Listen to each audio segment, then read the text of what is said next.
Bien, pues eso, tu vida en comunidad será la pura gestión de tus frustraciones. Eso no se repetirá las suficientes veces como para que os lo creáis, pero sí, así es.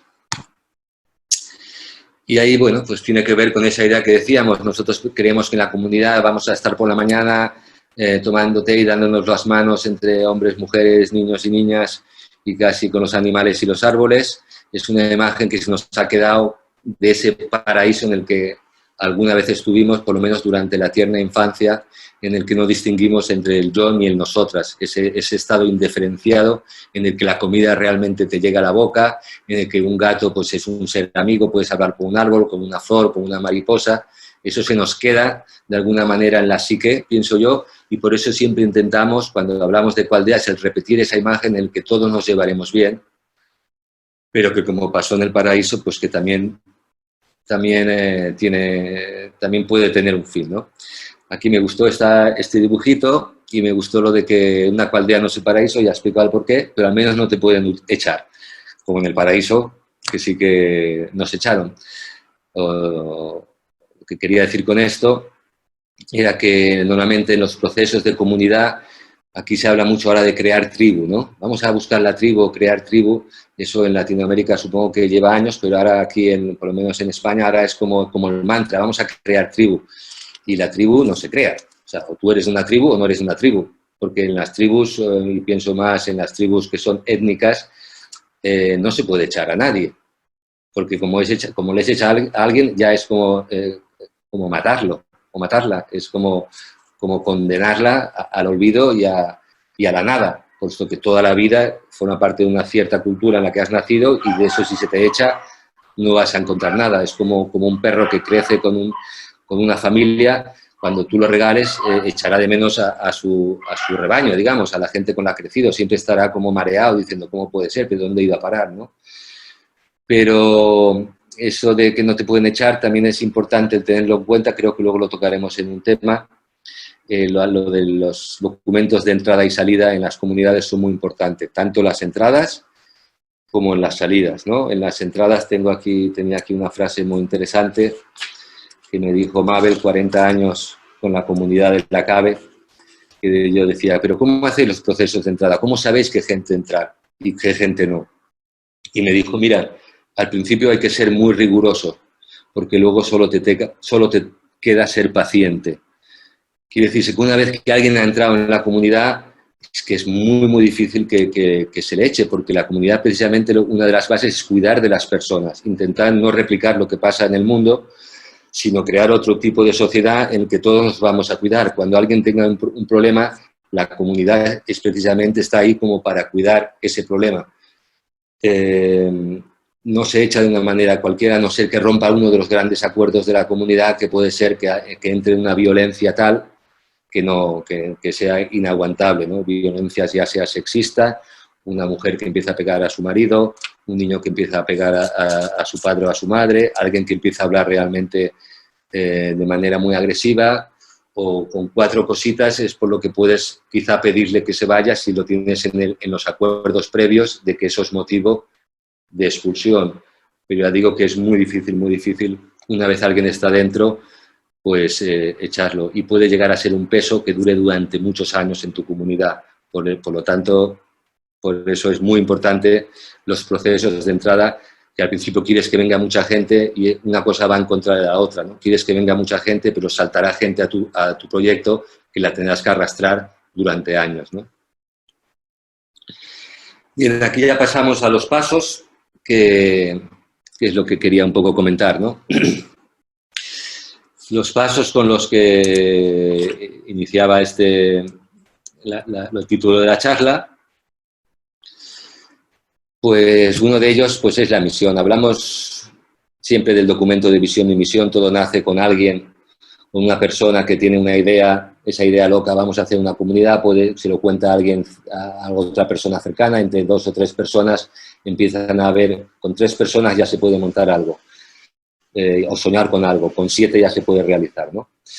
Pero en un principio, ¿cómo llamas a la gente? Pues tienes que hacer el documento de visión. Yo me acuerdo que los documentos de visión, cuando lo intentas hacer con varias gente, pueden tardar realmente muchas, muchas reuniones. Cada palabra tiene que ser consensuada, luego el día siguiente viene alguien, no, he pensado que mejor esta, y se eterniza esa visión que es la que va a llevar un poquito, motivar a la gente como para interesarse por nuestro proyecto, ¿no?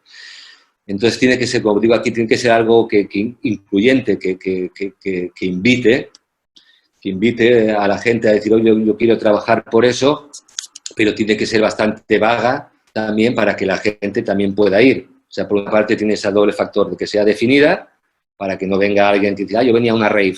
No, no, perdona, esto es una comunidad, no habéis dicho nada.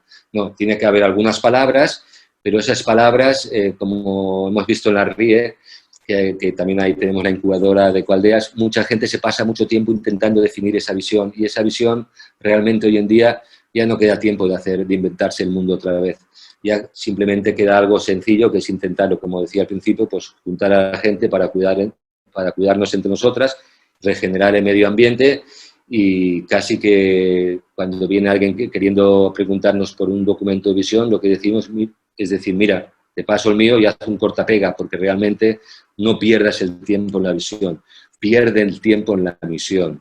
La misión sí que es algo que es lo que nos va a llevar, ¿no? Lo que nos va a llevar, y a partir de ahí se va a desarrollar el día a día de la comunidad. O sea, si todos aspiramos a un mundo justo y sin dinero y sin clases y tal y cual, pero ¿qué vamos a hacer para ello?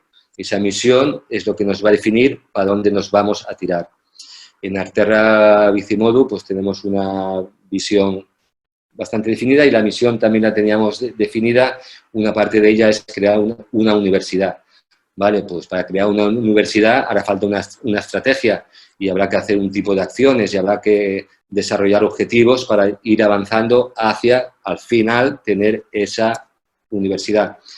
Lo que quiero decir es que la misión es muy importante. Si la gente se queda en la visión, que es lo que reúne a la gente, y no acaba de definir una misión, no se encuentra la energía como para llegar a poder definir en palabras qué es lo que vamos a hacer a nivel práctico en el día a día, pues eso puede ser, desde luego, razón de peso como para arrastrarlo durante mucho tiempo, incluso para que al final diga, oye, yo no venía a esto, y acabe la cosa derrumbándose.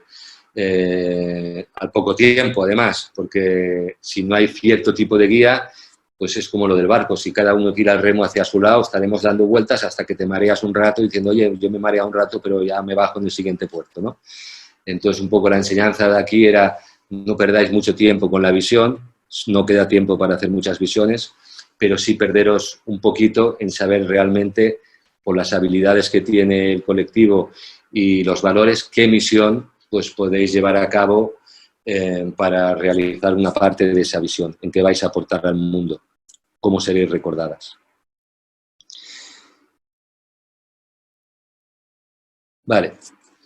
Otra parte que me ha ocurrido ya varias veces es la polarización del colectivo. El colectivo no es una masa informe, está compuesto por personas, cada persona tiene opiniones. Esto, no sé, no tenemos vacuna contra las opiniones, pero cada persona tendrá sus opiniones al respecto. Cuando le preguntes algo, pues tendrá una opinión, aunque no tenga idea absolutamente de lo que le preguntas.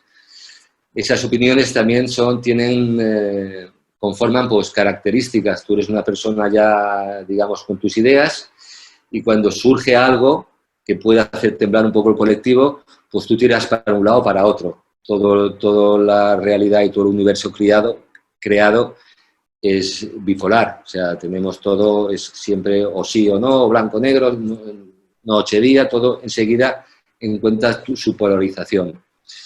En un colectivo también ocurre así. Cada vez que nos enfrentamos con algún problema, pues la gente reaccionará, depende de su personalidad, ¿no? Entonces, unas irán para un lado y otras irán para otra. Eso más o menos está todo el rato que ocurre algún problema, siempre surge esa polarización, que no es peligrosa a no ser que ocurra algo que realmente te haga situar hasta tal nivel que se polarice en dos bandos el colectivo y acabe teniéndose que tratar esa polarización, ¿no?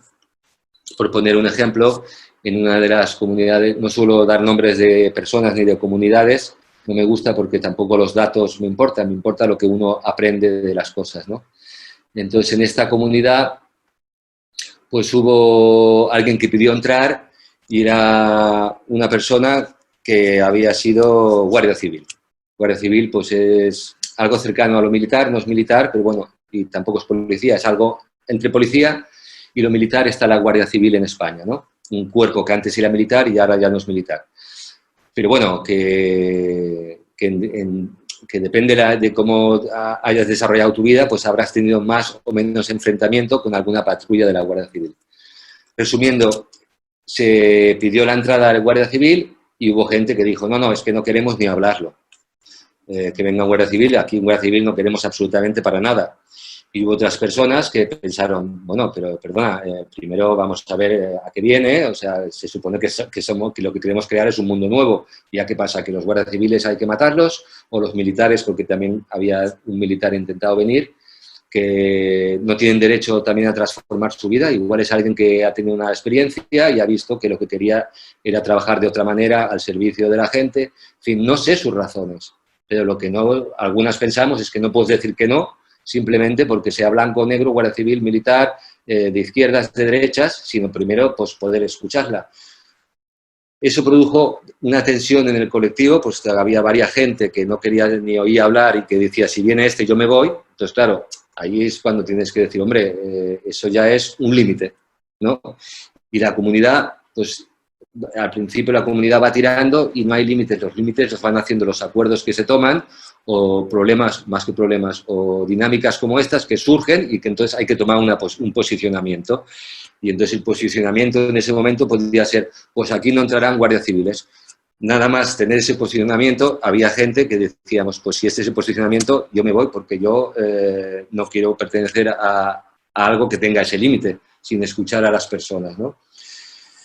¿Qué hubiese pasado en una polarización de un colectivo llevada hasta el final? Me pasó en otra comunidad, en Avalon, esta que intentaba yo llevar.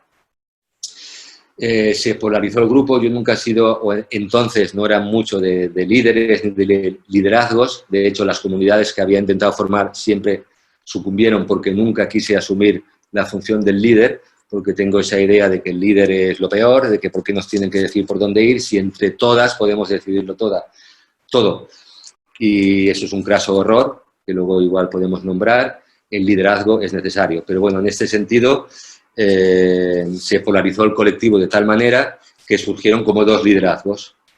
Y entonces, bueno, hicimos como una mediación y lo que suponía la mediación era que o volvíamos a integrarnos o nacían dos comunidades.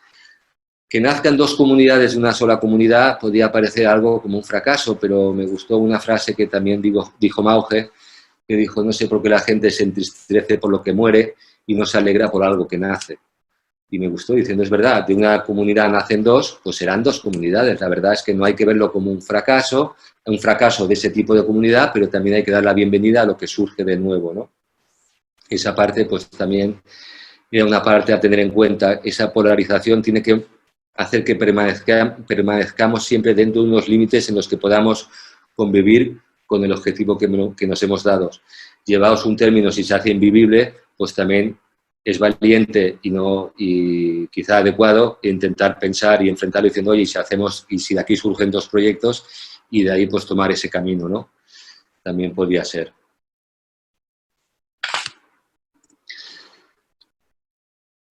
Ilegalidades. Bueno, este es un clásico.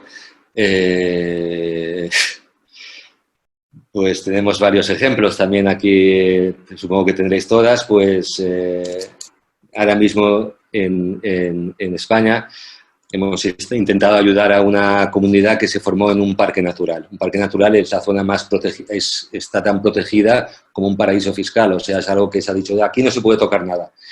Pero como está un lugar que no hay nada, pues la gente dice, hostia, pues vamos a vivir allí, cuidaremos de la tierra y tal. Pero es ilegal. Entonces tú puedes permanecer ahí hasta que algún vecino diga, o sea, ¿y por qué están estas personas y no estamos nosotras? Porque a mí también me gustaría vivir al lado de la cascada y con los bosques y con los ciervos, pero es un espacio natural, acabarán denunciándote y acabarás pasando por la ley. Y la ley, por mucho que lo hemos intentado diciendo, no, es que una ecoaldea es un lugar para regenerar la tierra, que se hacen custodios del territorio, que ayudarán a cuidar el parque natural, La ley es que en un parque natural no se hacen locuras y la gente, o sea, no se cree lo que vienes a hacer. Más bien ya sabéis que una comunidad es un grupo de locos o de hippies, en lo peor, que intenta buscarse la vida y sin dinero. Pues, por lo tanto, mal a nivel legal. Tenemos aquí ahora pues, una de estas comunidades, acabaron poniéndoles un juicio, les han dado 1 año, 8 meses de prisión y 16.000 euros de multa, que puede ser como 20.000 dólares de Estados Unidos de América. Es un dineral para alguien que su sueño era vivir de otra manera diferente, pero se equivocaron en ir hacia algo ilegal. La ilegalidad no mola. Mola mucho más la alegalidad, encontrar los resquicios de la legalidad. Hay cosas que aún no están legisladas, te puedes enterar, hablar con abogados, con personas que saben de abogacía o de leyes y que son amigas de nuestras causas, y ver si por ahí tendrías problemas. Pero cualquier cosa que hagáis por debajo de la legalidad, tarde o temprano os puede pasar factura, y grave, como esta gente que os acabo de contar. Otra comunidad también en España, hubo un pueblo abandonado, empezaron ahí sí que no fue ocupar el pueblo abandonado, que se da mucho en el norte de España, ocupar pueblos abandonados que son propiedad del Estado, por lo tanto son de todas, porque nosotras también formamos parte del Estado, y es más difícil que te echen, porque tú puedes defender que también eres parte de esa sociedad y que estás intentando pues regenerar el lugar, y de hecho regeneran pueblos que están abandonados, los levantan, hacen escuelas, hacen microempresas, y es una cosa que últimamente se empiezan a dar cuenta los gobiernos y dicen, ostras, hacia aquí hay que ir. Esta gente ha conseguido perdurar en el mundo rural, cuando el mundo rural en España ya estaba acabado hasta que llegó la pandemia, que ahora se ha revivido. Hemos puesto millones de euros para que la gente vaya a los pueblos, y hemos puesto trenes, y hemos puesto de todo, y no hemos logrado. Y estos 4 hippies ocupan un pueblo y sin pedirnos nada pues han repoblado poblaciones. Pues ahora también te digo, es un momento dulce a ese nivel, porque dicen tenéis algo que no entendemos, desde las instituciones dicen tenéis algo que no entendemos, cómo podéis haber logrado perdurar y conseguir el objetivo tan ansiado de que la gente vuelva a los pueblos y que no se deje morir el tejido rural, ¿no? Decía que, bueno, que esto había sido así hasta la pandemia, porque ahora el movimiento que hay de gente que no quiere volver a vivir en un confinamiento en un piso es brutal, y la gente ha vuelto por primera vez la gente a pensar que el pueblo no está tan mal, y empiezan a subir las casas en los pueblos, los precios, y a bajar los precios en las ciudades. O sea, también ha sido una cosa que hemos estado también desde la RIA intentando durante años ayudar a la repoblación rural, y al final ha sido un virus el que ha hecho el trabajo. La conclusión es eso, la legalidad, a quien le gusta, pero ahí estamos todos pues pillados. Otra parte que no nos ayudará nada a nivel de la comunidad y puede hacer que se disuelva toda esa energía coagulada es la falta de liderazgos. Como decía, yo en propia carne he vivido el intentar llevar comunidades sin que hubiese esa figura del liderazgo. No, ya no lo intento más, porque no tiene sentido. O sea, ahora estábamos mentorizando, digamos, grupo de gente que quería hacer una comunidad, pues hicieron la visión, empezaron a hacer los pasos, y eran como 20 o 30 personas que tenían ganas, pero no había liderazgos. Y al no haber liderazgos, pues claro, todos se ponían de acuerdo en todo, pero nadie daba los pasos, no sé cómo explicarlo. Si no hay alguien que coja el grupo en la espalda y diga, bueno, pues vamos hacia allá, y yo durante un rato pues llevo el camino, pues la cosa se diluirá simplemente en conversaciones sin fin, en el que estaremos diseñando mundos maravillosos, pero que no tendrán ningún acceso a la realidad, puesto que nunca nadie dará el primer paso de decir, bueno, pues yo ya me voy hacia allá, porque ya tengo la energía o ya quiero verlo realizado, ¿no? Entonces, el liderazgo en las comunidades es muy necesario, es un rol, o sea, no confundirlo con la persona, que es lo que me pasaba a mí durante muchos años, es un liderazgo necesario.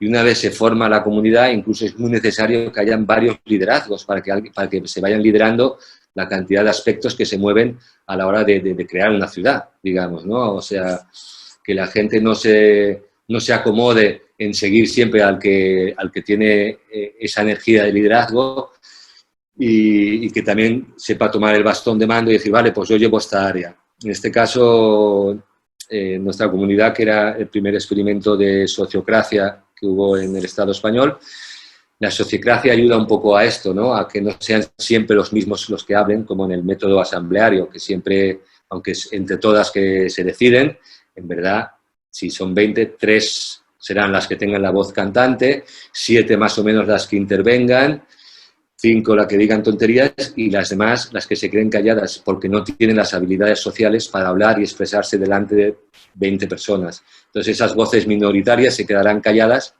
pero no quiere decir que se quedarán calladas siempre, sino que luego por detrás irán armando lo que no han podido, diciendo la suya, pero no delante del colectivo, sino por los corrillos, lo que llamamos en Arterra el pasilleo, porque tenemos pasillos de 40 metros, es un edificio de 8.000 metros cuadrados, por lo tanto, de pasilleo tenemos mucho. No se resuelven las cosas cuando hay que resolverlas, sino en los pasillos. Entonces, la sociocracia ayuda a esto, a que la gente vaya y poco a poco se vaya tomando liderazgo gracias a las elecciones sociocráticas, ¿no? Que van poniendo a gente que nunca lo había pensado en posiciones que nunca habían pensado de liderazgo y así cada una podemos experimentar lo que es ese rol, que normalmente lo único que acabas haciendo es cenando solo o sola, porque la labor de la persona que coge el liderazgo es bastante solitaria, ¿no? Y realmente acabas viendo que al final acabas cenando sola y dices, ostras, pero bueno, el liderazgo muy necesario y formarse en ello es difícil si no tienes el carisma. Hay gente con carisma que ya de por sí mismo es líder y los demás lo reconocen, pero es bueno que no dependa siempre del liderazgo, porque entonces venimos a otra de los pasos para destruir una comunidad que también hemos experimentado aquí en la Red Ibérica de Aldeas. La muerte o desaparición del líder, cuando todo depende de esa persona que ha sido la que ha tenido las ideas, la que no es la que decide, pero es la que aporta, la que se pone la comunidad sobre las espaldas y la que todos miran como la persona referente. Esto es muy desequilibrado, ¿no? Si esa persona que ejerce el liderazgo, porque bueno, es bonito el que todos te obedezcan, pero también es un empobrecimiento de las personas. Si no has empoderado al resto de la tribu, como tú desaparezcas o te cambie la vida o te mueras, incluso comunidades con 25 años de día a día brillante y exitoso y tal, desaparecen de la noche a la mañana, porque esa persona que estaba en la posición de líder se acomodó y no repartió el poder o los poderes de decisiones o esa energía de liderazgo entre las demás. Eso es fatal y no solo aquí en la Red Ibérica, sino he oído de varias de ese tipo de comunidades que son más, pues eso, gente en seguimiento de otra gente que tiene la visión. Si esa gente desaparece, cada uno, ¿no? O sea, y nadie toma el rol, porque además si alguien intenta tomar el rol y no se lo han dado, la persona al lado dirá, ¿y por qué es ella? ¿Y por qué no es el otro? O sea, se causará, digamos, como bastantes conflictos y será como difícil. Entonces es otro de los pasos a tener en cuenta. Si pertenecéis a una de esas comunidades, también intentar eso, ver dónde vive el poder e intentar que toda la gente pase por los roles de liderazgo para prevenir un poco este paso definitivo, que no solo la muerte del líder, sino la muerte de una comunidad y de la energía de tantas personas durante tantos años metidas en una misma empresa.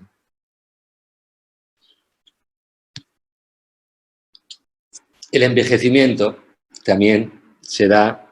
Eso es triste. Muchas de las comunidades que han sido exitosas y que tienen 40 o 50 años, si la gente ha permanecido en ellas, pues esa gente ahora mismo pues puede tener 70 años. A los 70 años seguir haciendo todo lo que hacías a los 30, pues como comprenderéis, es mucho más difícil.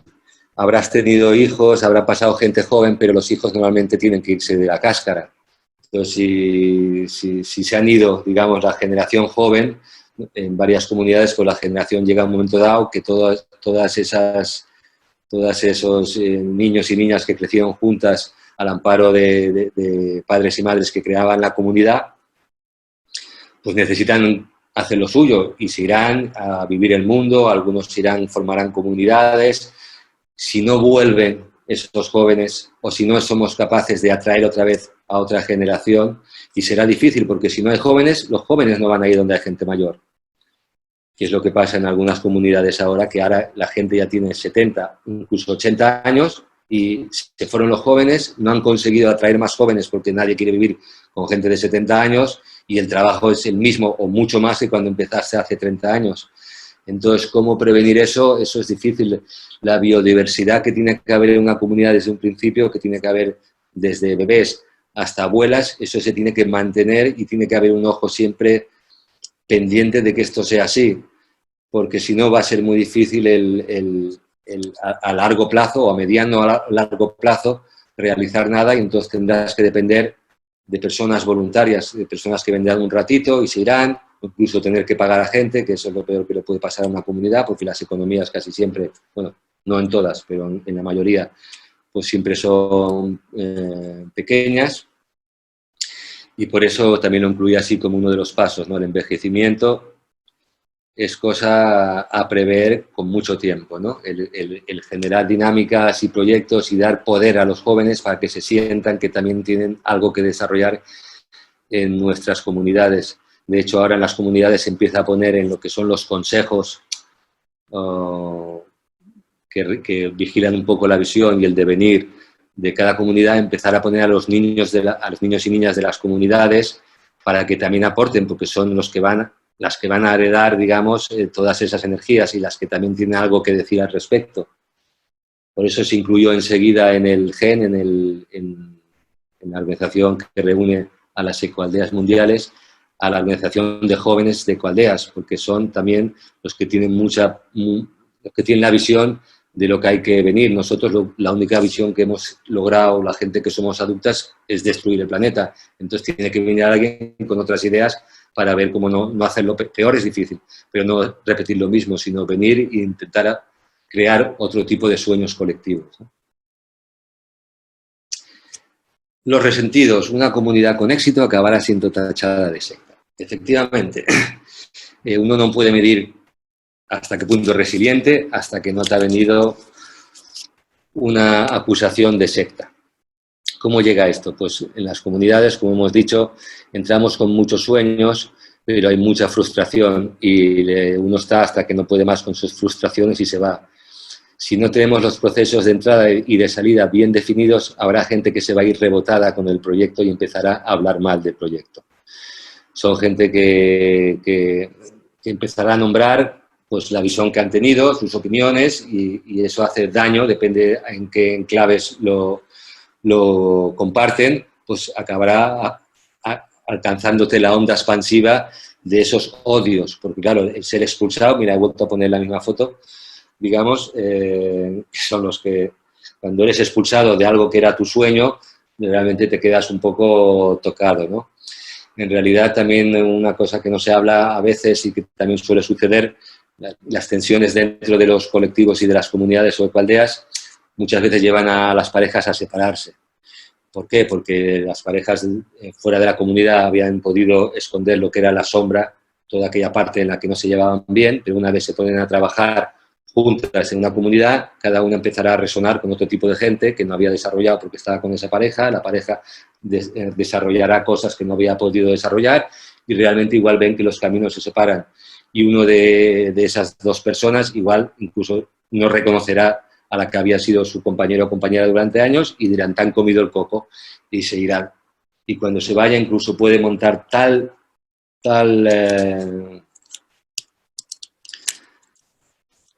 petate, digamos, que puede incluso mandarte gente diciendo esto es una secta, sobre todo en las comunidades que hacen mucho trabajo personal o trabajo chamánico, ya me podéis entender.